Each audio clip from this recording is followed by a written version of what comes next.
Indonesia for the 13th and final stage of the 2021 campaign.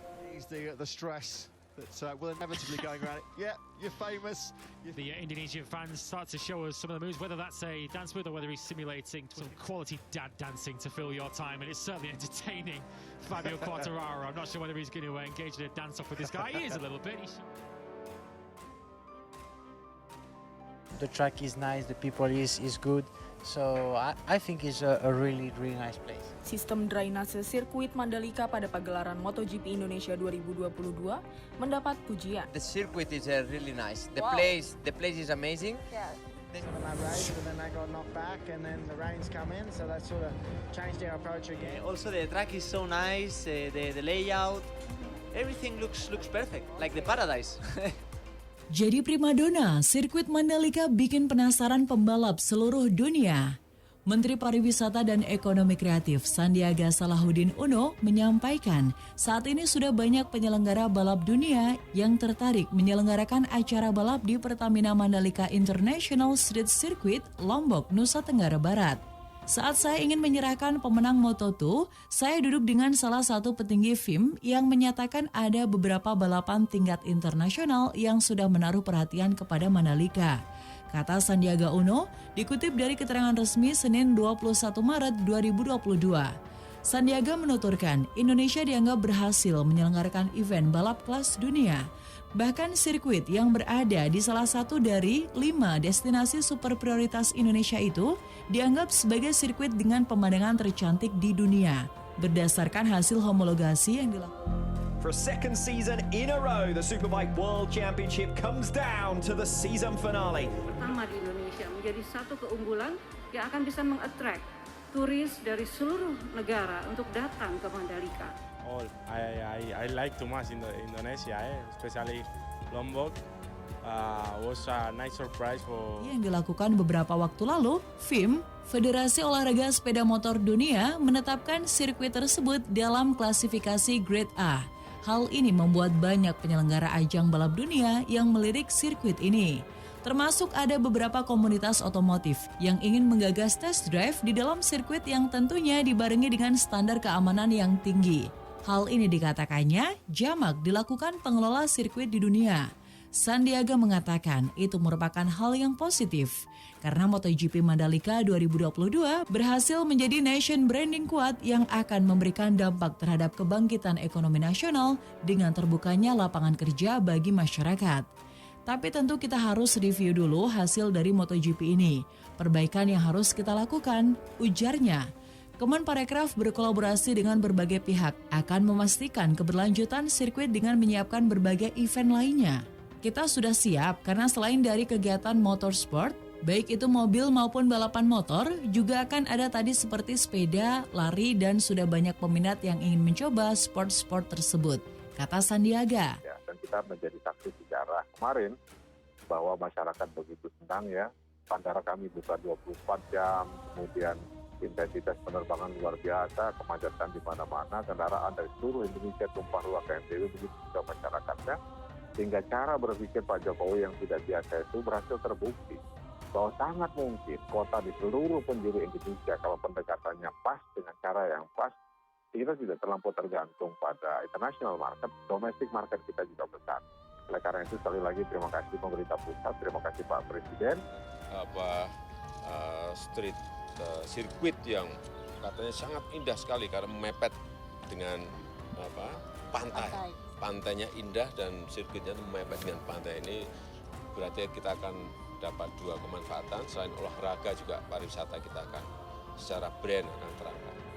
Jadi kunci dari keberlanjutan pengelolaan sirkuit Mandalika adalah pengelolaan event yang terus berlangsung, berkelanjutan. Kita harus gerak cepat, 1-2 pekan ini mungkin kita ingin evaluasi dan setelah itu mulai langsung persiapkan. Pungkasnya, Indonesia bisa bernafas lega. Pasalnya ajang pertandingan balap internasional MotoGP Mandalika atau MotoGP Indonesia 2022 pada akhir pekan lalu berjalan sukses. Bahkan tidak sedikit pihak yang memuji kinerja Indonesia atas keberhasilan menyelenggarakan MotoGP Mandalika 2022.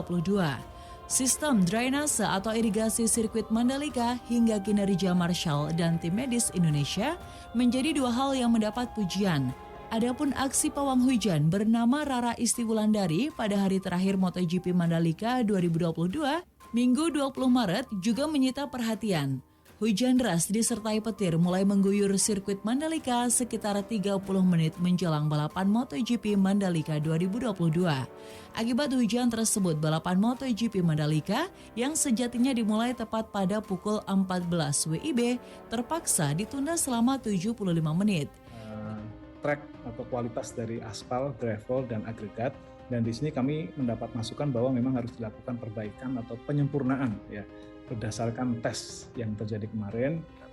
Nah, ketika beliau mengusulkan diadakannya MotoGP ya. Interesting, like a new track. The layout 3-4 years ago you were saying that. Kalau perkembangan UMKM-nya sih lumayan bagus sih Mas, meningkat gitu ya.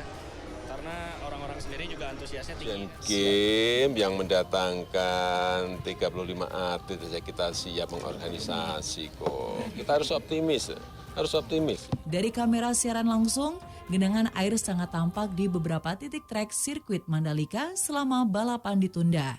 Volume genangan air di beberapa titik trek sirkuit Mandalika terlihat sangat banyak ketika mobil safety car mengelilingi lintasan. Namun genangan air tersebut secara perlahan cepat surut ketika hujan deras di sirkuit Mandalika mulai mereda.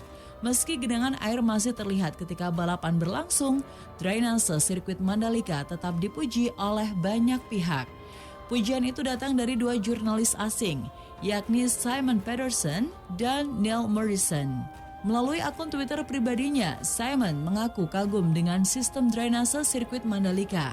Simon Pedersen kagum dengan sistem drainase sirkuit Mandalika terutama setelah race pertama World Superbike atau WSBK Mandalika 2021 tahun lalu harus ditunda sampai 1 hari akibat hujan deras.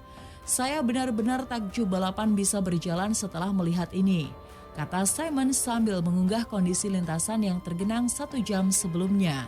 Mandalika mungkin mempunyai banyak isu, tetapi sistem drainase bukan salah satunya, ucap Simon menambahkan. Pujian serupa juga diutarakan oleh jurnalis asal Irlandia, Neil Morrison. Ya, saya lihat itu dan cukup terkejut juga melihat betapa cepat air surut dari lintasan, tuturnya kepada Kompas.com.